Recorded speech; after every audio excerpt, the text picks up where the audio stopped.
Hey everybody, welcome back to the channel. Today we're going to be showing you some basic maintenance on your 2019 Hyundai Elantra. We're going to be showing you how to check the oil on your vehicle.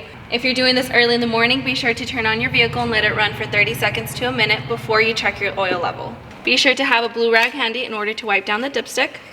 You're going to see here that it shows two levels, low and full. You're going to want to keep it somewhere between the middle and all the way full.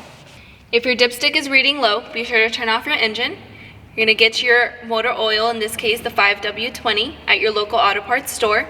You're going to fill up as much as needed. After you wipe it down, just go ahead and put it back.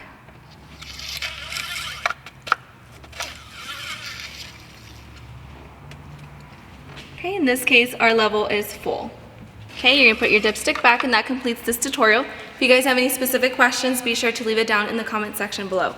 That concludes our video. Be sure to like and subscribe, and we will see you guys in our next video.